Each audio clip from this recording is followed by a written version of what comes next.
성경 봉독하겠습니다. 누가복음 1장에서 26절부터 38절입니다.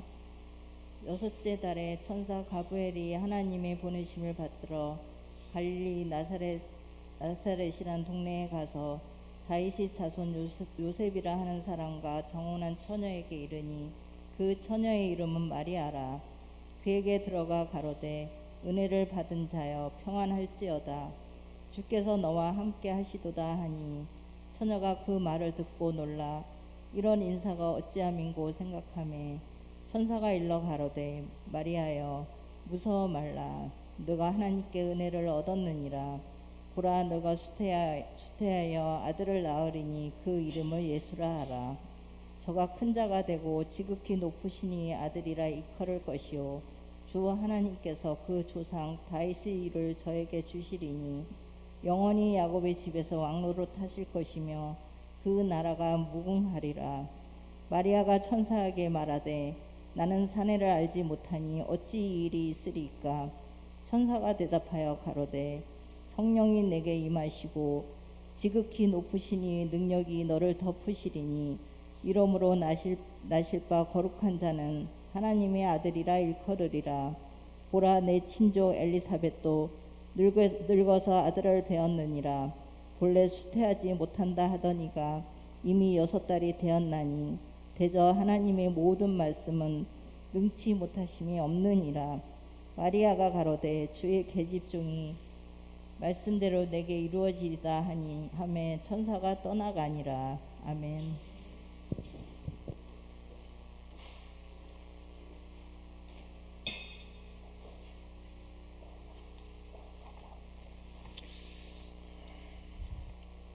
할렐루야.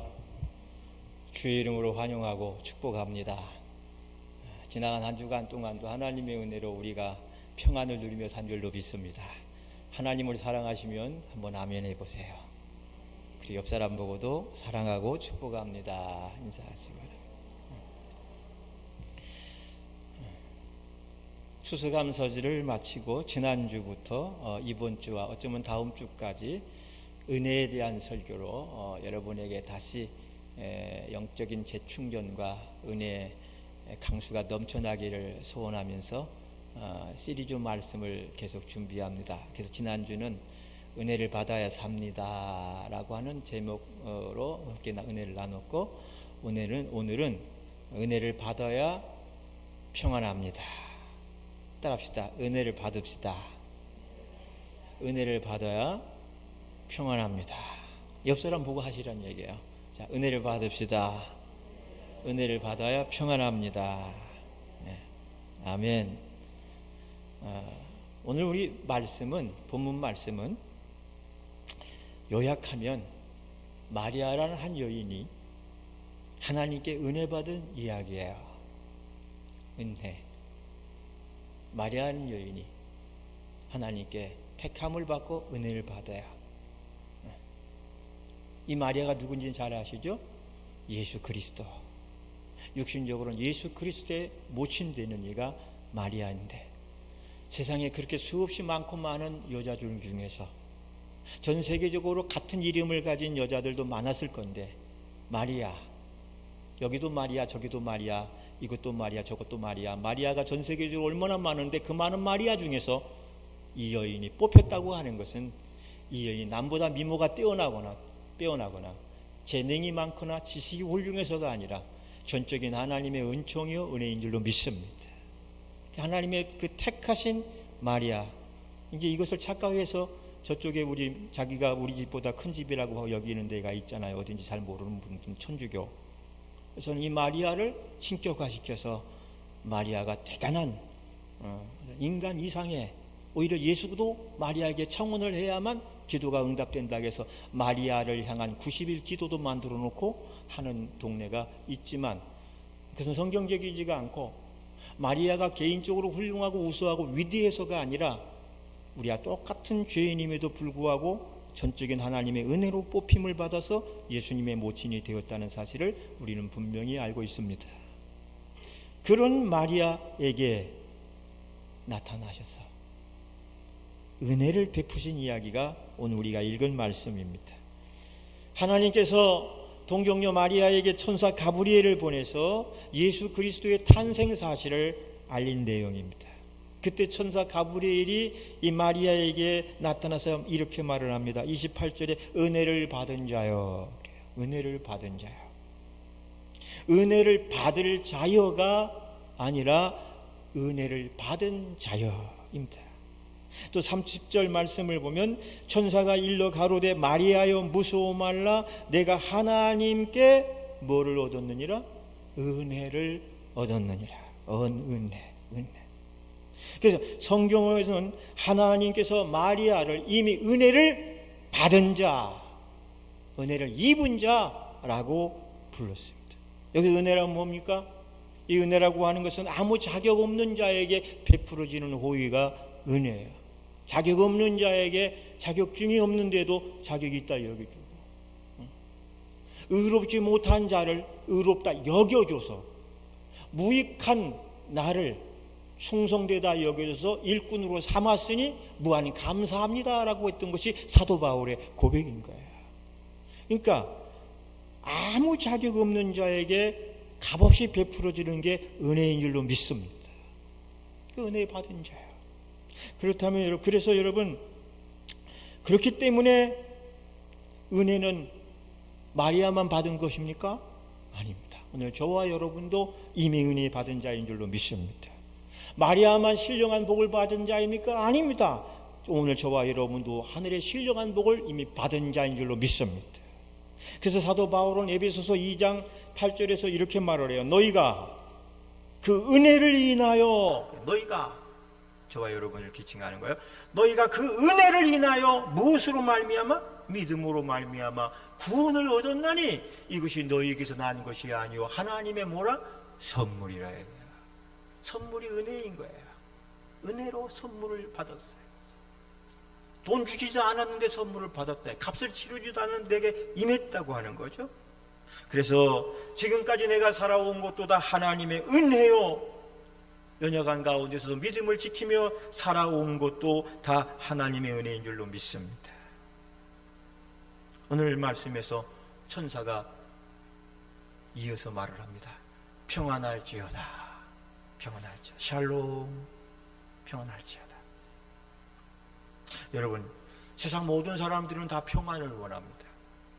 아까 우리 서두에 찬양한 것도 평안을 너에게 주노라 했을 때 이 평안, 이 샬롬을 원치 않는 사람, 목사님 나는 평안을 원치 않아요. 난 샬롬 필요 없어요. 난 아무렇게나 살다가 그냥 죽을 거예요. 그러고 싶은 사람은 세상에 아무도 없지 않아요? 아무리 힘들게 살아도 평안 얻고 싶어요. 평화하고 싶어요. 이 모든 세상 사람들이 바라는 바람입니다. 그러나 사람들이 그 평화를 그렇게 원한다고 해서 그 평화가 원하는 대로 오는 것은 아닙니다. 자물통을 채워놓고 가둔다고 지킨다고 해서 그 평화가 지켜지는 것도 아닙니다. 평화는 오직 하나님의 은혜가 임하는 곳에 임하고 머무는 것이에요. 다시 말해 하나님이 주셔야만 진정한 평화가 있게 된다는 겁니다. 혹시 여러분 중에 일본의 다하라 요네코라는 사람을 혹시 아시나요? 다하라 요네코? 생소한데요? 그러면 혹시 산다는 것이 황홀하다라고 하는 책을 보신 적 있나요? 없으시구나. 그럼 제가 소개해 드릴게요.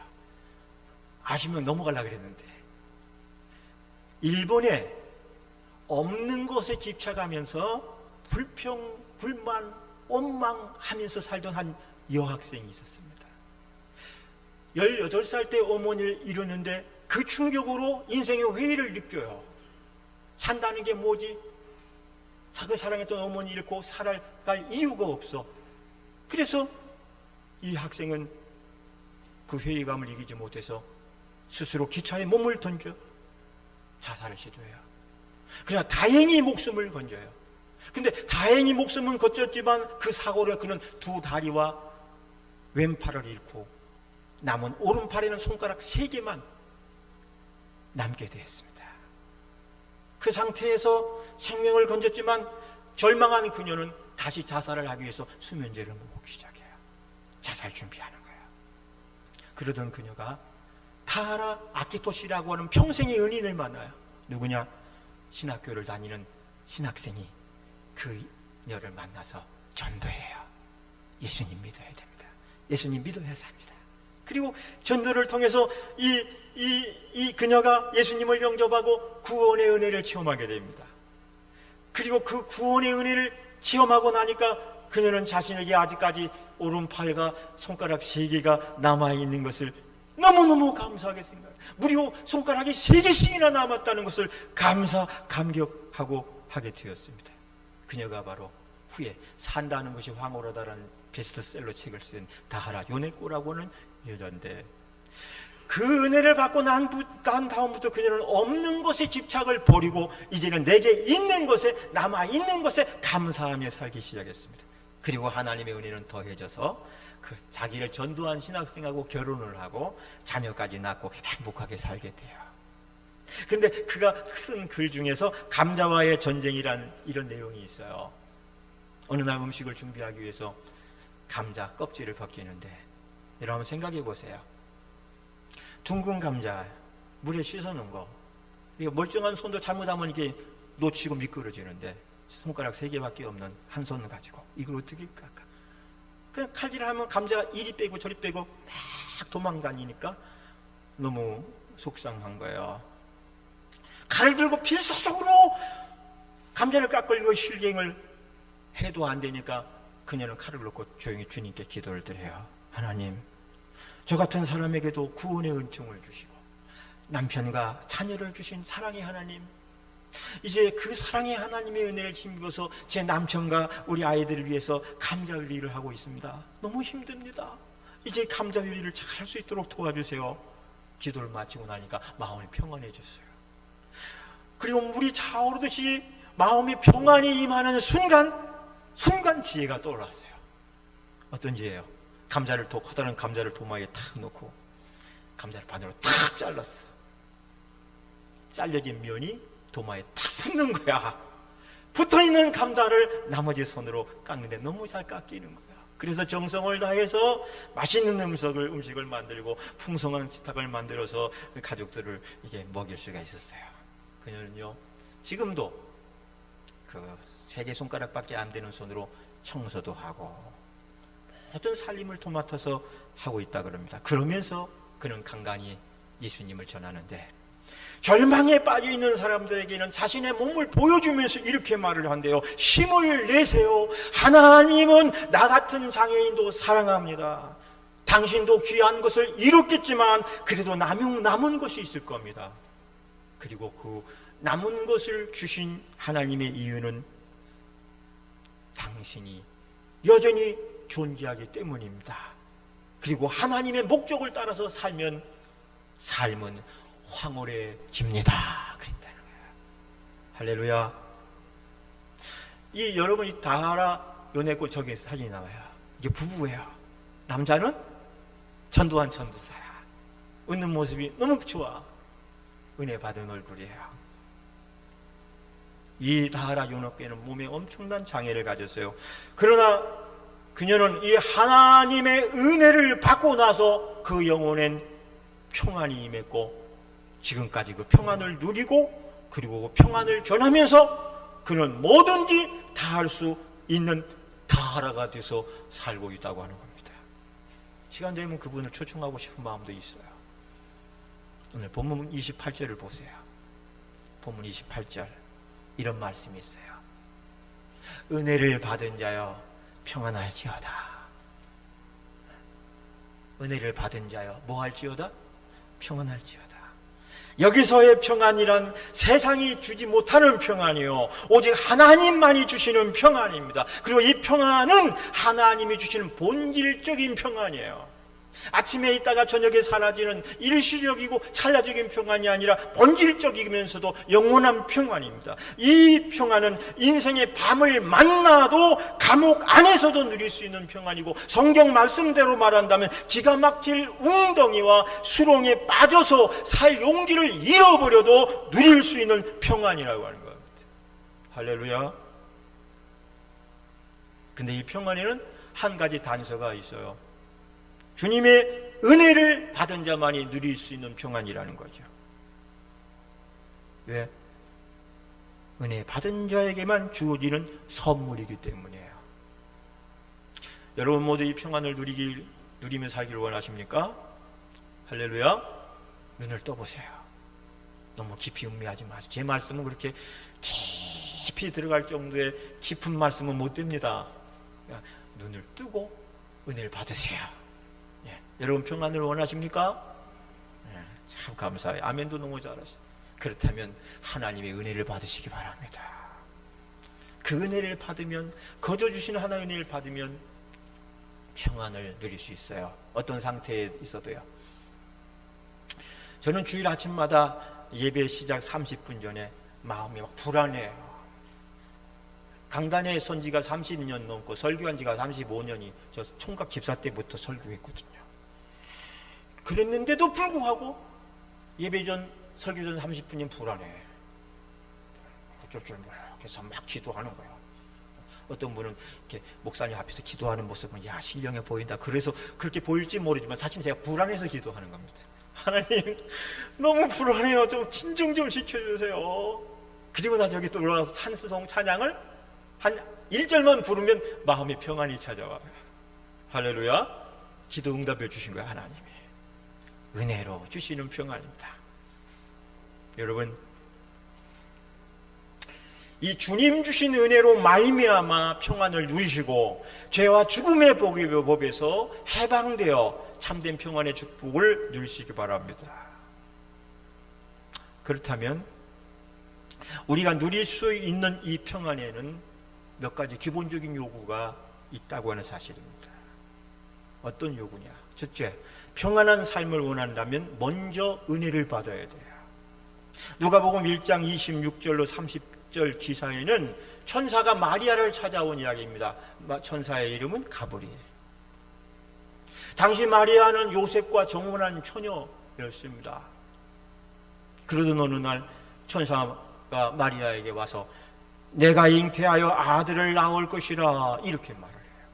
깜짝 놀랄 만한 메시지를 전합니다. 근데 여러분, 만일 결혼한 신부에게 이런 말을 했다면 이것은 기쁜 소식이고 축복의 소식이었을 거예요. 그런데 약혼한 처녀에게, 결혼하지 않은 처녀에게 이런 메시지는 축복이 아니라 뭐예요?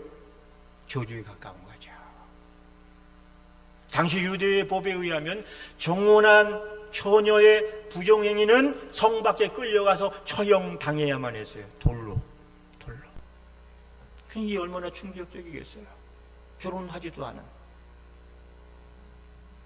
그 자신에게 아들이 태어날 것이라고 하는 천사의 이야기를, 충격적인 사실. 그런데 마리아는 이 충격적인 소식을 듣고도 충격을 받지 않았다는 것이 충격이에요.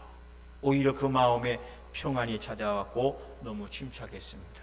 그 이유가 뭘까요? 그 이유가 다음과 같습니다.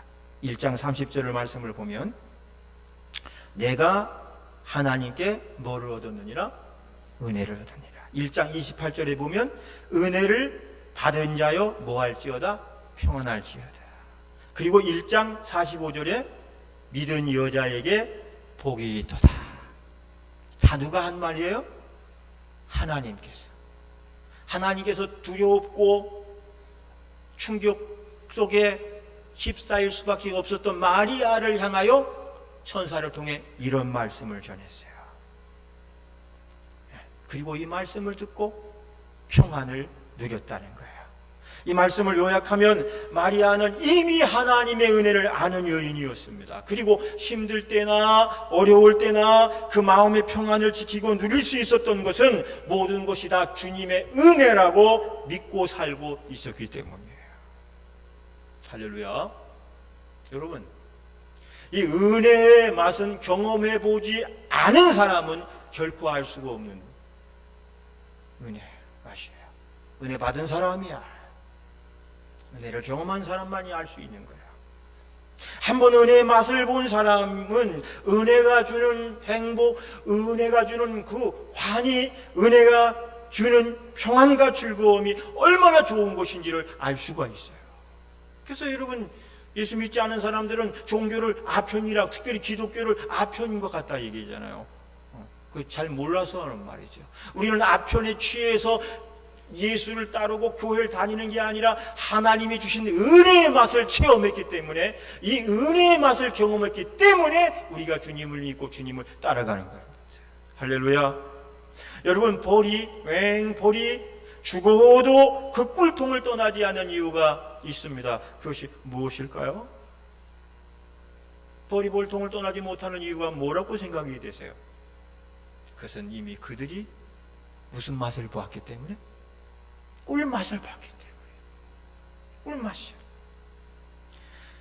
그리고 꿀이 얼마나 좋은 줄 알기 때문에 이 꿀벌들은 목숨을 걸고 꿀통을 사수하는 겁니다. 주인이 연기를 막 내뿜고 말벌이 침입을 해도 그들은 절대 꿀통을 떠나지 않습니다. 왜? 꿀맛을 알기에, 꿀의 소중함을 알기에. 여러분, 이처럼 꿀맛을 아는 벌이 꿀통을 떠나지 않는 것처럼 은혜의 맛을 아는 그리스도인은 꿀보다 더단 하나님의 말씀과 그 은혜의 현장을 떠날 수가 없는 것입니다. 어떤 회유, 어떤 협박으로도 절대로 은혜의 현장을 떠나지 못해요. 은혜를 아는 자들. 참 성도는 이미 은혜를 알기에 이 은혜를 받아야 기분 좋은 날들을, 행복한 날들을 보낼 수 있고 행복을 누릴 수가 있기 때문에 이 은혜의 현장을 떠나지 않습니다. 오늘 여러분의 삶이 답답합니까? 답답하면 더욱 하나님의 은혜를 받아야 돼요. 여러분의 삶이 힘이 듭니까? 힘이 들면 들수록 더욱 하나님의 은혜를 받으시기 바랍니다. 괴로운 일들이 앞길을 막으면 더 하나님의 은혜를 받으시기를 바랍니다. 그리하면 여러분의 마음의 평안이, 여러분의 삶의 평강이 찾아올 겁니다. 할렐루야. 세상이 막을 수도 가둘 수도 없는 참된 평안을 하나님이 주시는 거예요. 할렐루야. 그리고 이 은혜를 우리가 받으려면 어떻게 해야 됩니까? 은혜 받는 현장으로 나와야 돼요. 은혜는 나와서 받는 것입니다. 입을 뒤집어 쓰고 거실 TV 속에서 받는 것이 아니에요. 히브리서 4장 16절을 보면 우리 한번 같이 봅시다. 그러므로 다 같이 시작. 그러므로 우리가 긍휼하심을 받고 때를 따라 돕는 은혜를 얻기 위하여 은혜의 보좌 앞에 담대히 나아갈 것이니라. 아멘. 그러므로 우리가 긍휼하심을 받고 때를 따라 돕는 은혜, 때를 따라 돕는 은혜가 있대요. 때를 따라 돕는, 때를 따라 주시는 은혜가 있을 때 때를 따라 받아야 저와 여러분이 평안하고 건강한 신앙생활을 할 수가 있는, 할렐루야. 때를 따라 돕는 은혜 받기 위하여 어떻게 하라고요? 은혜의 보좌 앞에 담대히 나갈 것이니라. 요한계시록에 보면 보좌란 말이 40회나 나오고 있어요. 그래서 오늘 성경에 은혜 받기 위하여 은혜의 보좌가 있다고 말해. 은혜의 보좌. 은혜의 보좌가 뭡니까? 그건 하나님께서 은혜를 주신 하나님의 처소요. 그 처소는 하나님께서 계시겠다고 약속하신 성전을 말합니다. 구약 성경 열왕기상 9장 3절에 보면 거기 이렇게 기록돼요. 내가 너의 건축한 이전을, 성전 건축했구나. 그러니까 누구가 생각나요? 솔로몬이야. 솔로몬이 7년 동안 성전을 건축하고 나서 그 성전에 대한 이 봉헌 예배를 드릴 때 하나님께서 임재하셨어요. 하나님이 임재하셔서 그 모든 일이 드는 앞에서 말씀하신 거예요. 내가 여호와가 너의 솔로몬이 건축한 이 성전을 거룩하게 구별하며 그 축복하는 거예요. 그 다음에 나의 이름을, 여호와의 이름을 영영히 어디에 두며? 이곳에 두며, 그곳에 두며, 성전에 두며 나의 눈과 마음이 항상 거기 있으리니. 할렐루야. 이게 무슨 뜻일까요? 주의 이름을 이 성전에 두실 것이고 주의 눈과 마음이 영원히 이 성전에 있겠다고 하는 거예요. 그래서 여러분, 날마다 주의 은혜를 잊고 사는 사람이 되면 날마다 성전에 나와야 해요. 그래서 구약에서의 제사장들은 매일매일 아침 저녁으로 제사를 드리며 분향단에 분향을 하면서 주님께 기도하러 이 은혜 보좌를 나왔어요. 사랑하는 여러분, 주님은 어느 곳에나 계십니다. 집에도 계시고 회사에도 계시고 길을 가는 여정에도 계세요. 그러나 주님이 은혜 주시는 처소, 은혜 주시는 장소는 성전이라고 말씀을 했어요. 성전에서 주시겠다고 약속을 했는데 그 구약의 성전은 이미 없어졌고 그 대신에 예수님의 피로 값주고 세우신 성전을 대신하는 회당이 아닌 교회가 세워진 것을 믿습니다. 이 교회는 건물이 아닌 그리스도의 은혜로 피로 값주고 세우신 이곳이 교회인 거예요.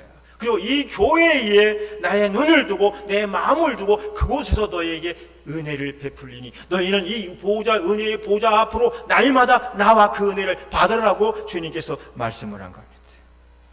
그래서 여러분, 우리가 은혜를 받으려면 은혜의 보호자인 교회 앞에 나오기를 힘쓰고 그리고 내가 받은 은혜를 잊지 않고 감사하며 살아야 되는 거예요.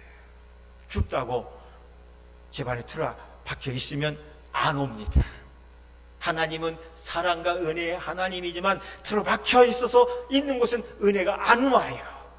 힘들어도 추워도 좀 어려워도 여러 가지 방해가 있고 바빠도 주님의 보좌 앞으로 나오는 자에게 때를 따라 돕는 은혜를 주님이 주시는 거예요. 믿으시기 바랍니다. 지금 국회의원, 국무위원, 교사, 공무원 할 것 없이 크리스찬은 모두 다 교회에 나와서 예배를 드리고 있습니다. 크리스찬들은 코로나 1.0이 되기 전에 열심히 예배하지 못했던 것, 열심히 봉사하지 못했던 것, 그것 대신을 해가지고 최선을 다해서 열심히들 하고 있어요. 많이들 보고 있어요. 그런데 아직도 이 코로나를 이유를 들면서 예배에 나오지 않는 이들이 있습니다. 아마 예배 나오기 가장 힘들다 해도 여기는 우리 오늘 성경을 잘 봉독하신 모 권사님 있죠. 내 이름은 말 안 하겠어요. 익명을 보장해요. 그 모 권사님만큼 하겠어요. 군병원에 하루에도 수백 명 왔다 갔다 하는 군 환자들을 돌보고 치료하는 간호사, 직업을 그렇게 두었는데 군무원 신분 아니요? 아마 거긴 날마다 교회 가지 말라고 할 수도 있을 거야. 공문도 내려보내고 문자도 보내고 그냥 보이지 않는 압력을 통해서 가급적이면 좀 이렇게 좀 삼가하세요. 가급적이면 좀 안 가면 안 돼요. 그러고 있을 거예요. 왜냐하면 본인 혼자 걸리면 혼자뿐만이 아니라 의료진이잖아요. 의료진이 걸리면 어떻게 되냐 말이야. 그러니까 엄격하게 통제를 하겠죠. 그래도 은혜의 현장으로, 은혜 받는 보좌로 주마다 나오고 있는 거예요. 할렐루야. 사랑하는 여러분, 그리고 우리가 은혜를 받되 지속적으로 받아야 하는 주기가 있다면 최소한 며칠이어야 할까요? 한번 생각해 봤어요. 연구를 해봤어요. 최소한 일주일이에요. 최소 일주일에 한 번 이상은 나와서 은혜를 받아야 내 신앙이 유지가 되고 내가 세상 유혹과 시험 이기고 나갈 수가 있어. 그게 뭐요? 이것이 창세기에서 하나님께서 정해주시고 하나님이 먼저 모범으로 보여주신 법인데 그게 안식일법이요. 제7일에 안식하였습니다. 여러분, 안식일의 목적을 여호와 하나님이라고 보면 틀린 말이에요. 안식일은 여호와를 위해서 만든 날이 아니요 저와 여러분 인간을 위해서 만들어서 주신 법인 줄 믿으시기 바랍니다. 그 안식일의 가장 중요한 의의는 뭔지 알아요? 쉬는 거예요. 이름도 안식이잖아요. 쉬는 거. 그러면 영이신 여호와 하나님은 쉬어야 될 필요가 있을까요? 없을까요? 영은 피곤해요? 안 피곤해요? 안 피곤해요. 영은 피곤함이 없어. 우리가 피곤하면 영이 아니라 육신이 피곤한 거지. 근데 육신에 쉬어야 될 주기는 일주일에 한 번씩인 거예요. 열흘에 한 번도 아닌 거예요. 3일에 한 번도 아닌 거예요. 근데 이 영혼이 아닌 육신을 쉬게 하기 위해서 하나님께서 안식일을 주셨기 때문에 안식일은 우리들을 위한 축복의 날인 거예요. 할렐루야. 그래서 이 날에 우리는 쉬는 거예요, 무조건. 근데 하나님 은혜 받고 나니까 은혜를 또 받아야 되니까 하나님께 우리는 예배 드리는 거야. 예배 드리고 쉬는 거야.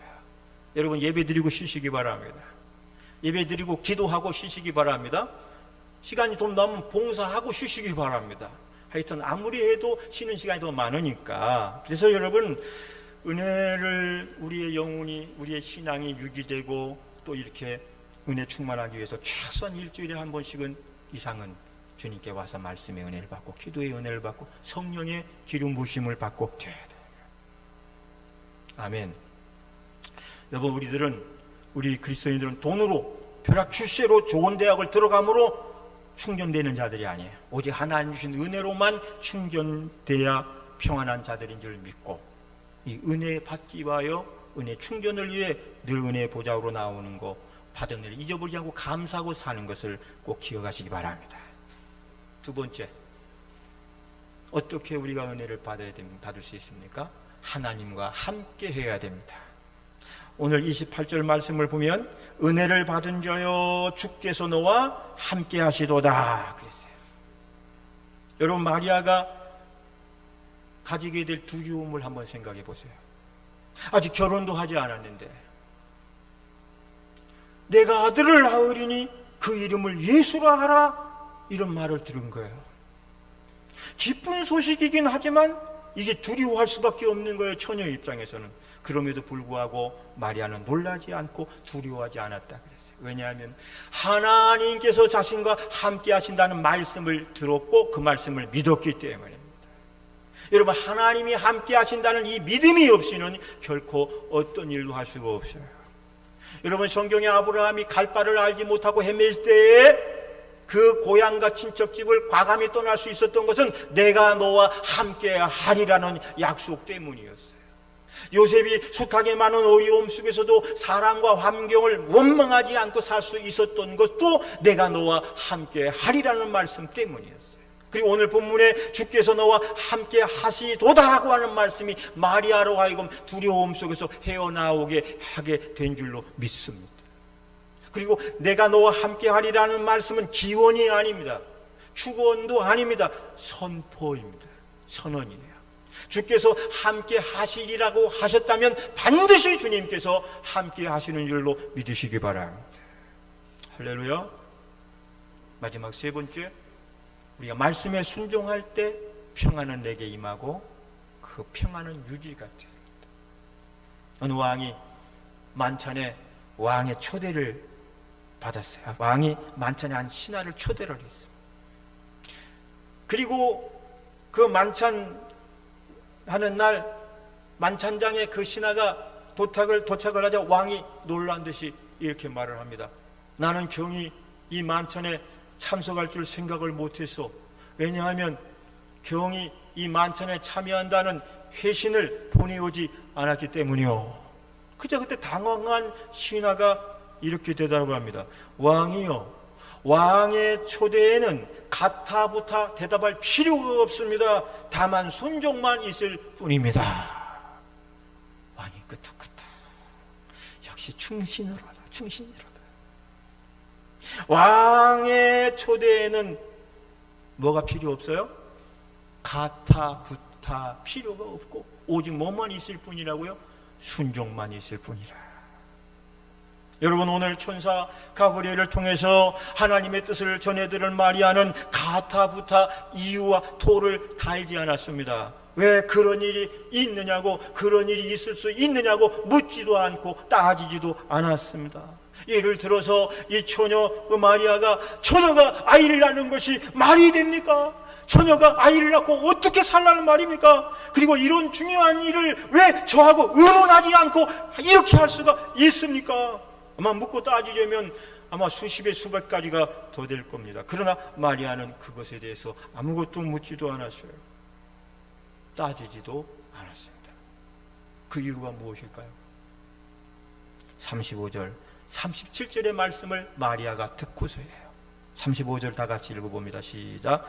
천사가 대답하여 가로되 성령이 내게 임하시고 지극히 높으신 이의 능력이 너를 덮으시리니 이러므로 나실 바 거룩한 자는 하나님의 아들이라 일컬음이라. 할렐루야. 너에게 일어나는 이 신비한 일은 아무렇게 된 게 아니야. 하나님이 성령이 임하시고 하나님의 능력으로 일어나는 일이야. 할렐루야. 또 37절 말씀을 보면 대저 하나님의 말씀은 능치 못함이 없느니라. 그리고 여기까지 들은 마리아가 거기 대답을 합니다. 38절 다 같이 시작. 마리아가 가로되 주의 계집종이오니 말씀대로 내게 이루어지리라 하며 천사가 떠나가니라 그랬어요. 아멘.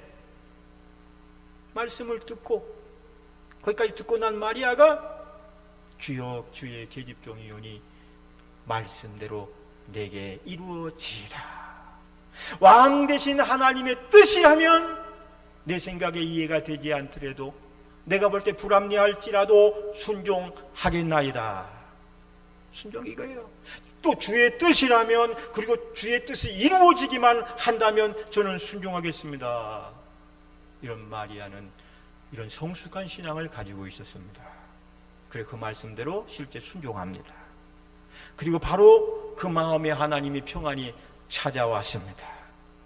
이런 은혜가 주의 뜻대로 되길 원하다이다 하면서 순종하는 오늘 저와 여러분에게도 임하기를 주의 이름으로 축복합니다. 저 뜻을 앞세우고 나아갈 때 주님이 여러분 마음에 평안을 주시나요? 그럼 순종하십시오. 그럼 내가 볼 때 죽을 길 같지만 살 길이 열릴 것이고, 내가 볼 때 불합리하지만 지나놓고 보면 그것이 합리적이었다는 사실을 깨닫게 될 날이 올 것입니다. 반대로 근데 마리아가 말씀대로 순종하지 않고 순종하지 못했다면 어떤 일이 일어났을까요? 마리아는 이 일로 인해 말할 수 없는 고통과 두려움, 괴로움으로 아마 살아야 됐을 거야. 그렇기 때문에 그는 불행하고 슬픈 여인이 되고 말았을 겁니다. 그러나 마리아는 하나님의 말씀은 능치 못하심이 없음을 전적으로 믿었어요. 그리고 그 말씀으로 하나님이 천지 만물을 창조했다는 사실, 유대의 왕들과 조상들이 광야 40년 동안 농사 한 번 짓지도 않은데 입고 먹고 마시고 가나안 땅에 들어갔다는 사실을 믿었습니다. 그랬기에 그녀는 모든 믿음의 여인들이 부러워하는 행복한 여자가 된 줄로 믿습니다. 주의 계집종이오니 말씀대로 내게 이루어지이다. 오늘 말씀을 정리하면서 여러분은, 여기 계신 여러분은 말씀대로 이루어질지이다 하며 순종하며 사시는 분입니까? 아니면 그냥 내 마음대로 살겠습니다 하시는 분들입니까? 오늘 여러분의 신앙은 어떠냐 이 말인 겁니다. 하나님의 뜻보다 혹시 내 이익, 명예, 내 생각을 앞세우며 묻고 따지지는 않은가? 말씀도 교회보다도 우선 내 유익이 얼마나 되든지 계산기 돌려가면서 믿으려고 하지는 않는가? 내 욕심, 이기적인 생각을 하나님의 뜻보다 앞세우고 그것을 하나님의 뜻이라고 착각하고 살지는 않는가? 깊이 생각해 보시기 바랍니다. 오늘 말씀의 마리아는 오히려 당신의 뜻대로 이루어지이다라고 기도를 드렸습니다. 사랑하는 여러분, 우리 새로운 교회 사랑하는 성도 여러분, 순종은 어리석은 사람이 하는 게 순종이 아니에요. 가장 똑똑하고 지혜로운 사람이 하는 게 순종입니다. 또 여러분, 순종은 똑똑한 사람만이 할 수 있는 하나님의 은총입니다. 왜? 어리석은 자가 하는 게 아니에요. 순종은 어리석거나 미련한 사람은 순종하는 생활을 못합니다. 왜냐하면 순종하기보다 뭐부터 두들겨 보기 때문에, 계산기부터 두들겨 보고 하기 때문에. 어느 엉터리 집사님이 주일 예배 마치고 빨리 어디 갈 시간을 재놓고 왔어요. 그래가지고 예배 드리는데 왜 그날따라 목사님 설교가 긴지, 그래서 막 정신이 없기 시작해요. 이제 갈 시간이 다 된 게 정신이 없기 시작해요. 근데 헌금 시간이 돌아와가지고 헌금을 하려고 하니까 헌금 어디다 둔지 찾을 수 없는 거야. 그래서 이럴 때는 그냥 못하지. 그러면서 헌금 바구니 올 때 하는 척만 하고 그냥 안 하고 그냥 말았어. 그래가지고 나가면서 좀 찝찝은 하지만 오늘 5만 원 굳었다. 그리고 막 하는 거야.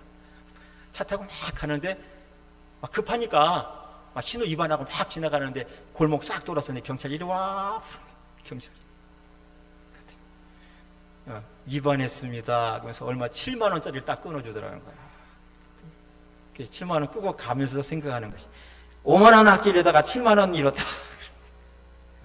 머리 써서 믿지 말고, 계산기 두들려서 믿지 말고, 주의 말씀이면, 주의 뜻이라면 순종하며 사는 저와 여러분이 되자는 얘기예요. 내가 아무리 머리 써서 살아도 머리 쓴 것 가지고 내 인생이 살림살이가 늘어나지 않습니다. 오히려 주님의 말씀에 순종하고 사는 자에게 하나님의 평안과 더불어서 하나님의 인도하신 축복이 있는 걸 기억하시기 바랍니다. 따라합시다. 말씀대로 이루어지이다. 여러분이 그렇게 산다면 이 말씀의 순종은 여러분의 삶을 풍성하게 만들 거예요. 또 여러분을 존귀한 자로 만들어 줄 겁니다. 그리고 여러분을 향하여 은혜를 받은 자여라는 주님의 칭호가 따라 붙을 겁니다. 오늘 마리아가 은혜 받고 난 다음에 임한 평안처럼 여러분의 마음에도 평안이 넘치고 평안이 유지되고 평안이 계속 되어지기를 주님의 이름으로 축복합니다.